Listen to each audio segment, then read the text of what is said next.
देखिए, कल भारत में एक दिन का राष्ट्रीय शोक घोषित किया गया है। प्रधानमंत्री नरेंद्र मोदी ने कहा है कि करीबी दोस्त के निधन से मैं स्तब्ध हूं, बहुत दुखी हूं। वो महान वैश्विक नेता थे। किस तरह से भारत के साथ उनकी प्रगाढ़ता रही है, बहुत पुरानी दोस्ती जो है अब तक कायम रही थी। आपको हम रिपोर्ट दिखाते हैं, स्पेशल रिपोर्ट पर नजर डालें आप।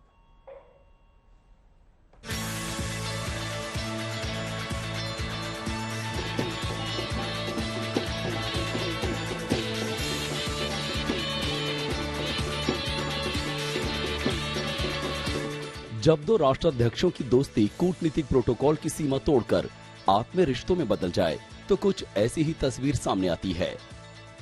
शिंजो आबे का भारत, खासकर पीएम नरेंद्र मोदी के साथ कुछ ऐसा ही आत्मीय रिश्ता था। यूं तो जापान और भारत के बीच मजबूत रिश्ते तो पहले से थे। 2014 में आबे गणतंत्र दिवस पर खास मेहमान थे। गणतंत्र दिवस पर ये सम्मान पाने वाले वो पहले जापानी पीएम थे।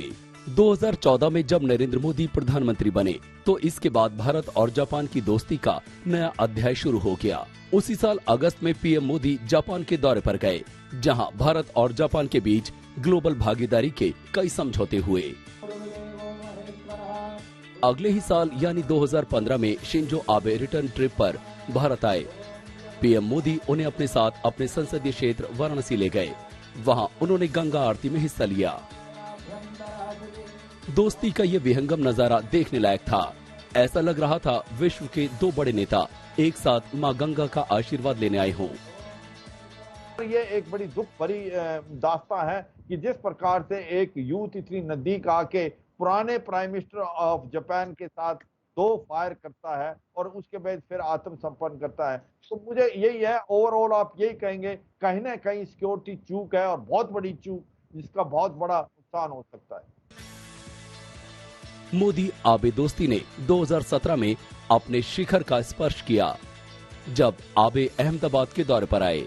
ये रोड शो ऐसे वक्त में हुआ था जब गुजरात में विधानसभा चुनाव होने वाला था। अहमदाबाद एयरपोर्ट से साबरमती आश्रम के बीच 8 किलोमीटर लंबे रास्ते में आबे के स्वागत में लोक कलाकार अपनी कला का प्रदर्शन कर रहे थे।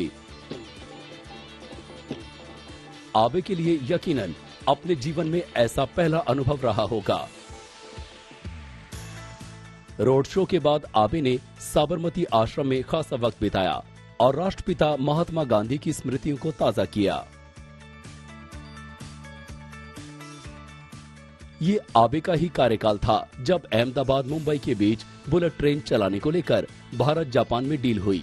डील के बाद 2016 पीएम मोदी जापान के दौरे पर गए तो पीएम मोदी ने न सिर्फ आबे के साथ बुलेट ट्रेन से सफर किया बल्कि कावासाकी में बुलेट ट्रेन फैक्ट्री का दौरा भी किया। हर तस्वीर में मोदी आबे की दोस्ती की केमिस्ट्री साफ नजर आती है।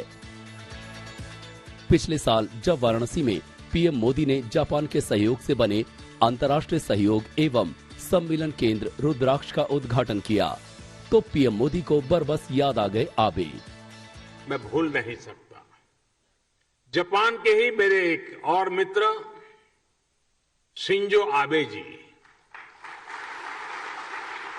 शिंजो आबे जी जब प्रधानमंत्री के तौर पर काशी आए थे तो रुद्राक्ष के आइडिया पर उनसे मेरी लंबी चर्चा हुई थी। उन्होंने तुरंत ही अपने अधिकारियों से इस आइडिया पर काम करने को कहा। इसके बाद जापान का जो कल्चर है, उनका गुण है, चर परिचित, उनकी विशेषता है परफेक्शन और प्लानिंग। इसके साथ इस पर काम शुरू हुआ। जरा एक नजर आबे के भारत से खास रिश्ते पर डाल लीजिए।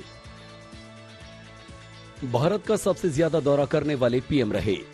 पीएम रहते 4 बार भारत आए थे शिंजो आबे। 2014 के बाद पीएम मोदी आबे के बीच दर्जनों मुलाकात। भारत ने सर्वोच्च नागरिक सम्मान पद्म विभूषण से नवाजा। 2014 में गणतंत्र दिवस पर मेहमान बनने वाले पहले जापानी पीएम। आबे के कार्यकाल में भारत जापान रिश्ते और मजबूत। 15 बिलियन का बुलेट ट्रेन प्रोजेक्ट आबे काल में शुरू हुआ। नागरिक परमाणु ऊर्जा पर भारत से मिलकर काम किया। हिंद प्रशांत क्षेत्र में भारत का अहम साझीदार जापान। ये सब इस बात की गवाही है आबे भारत के खास दोस्त थे। आज तक ब्यूरो।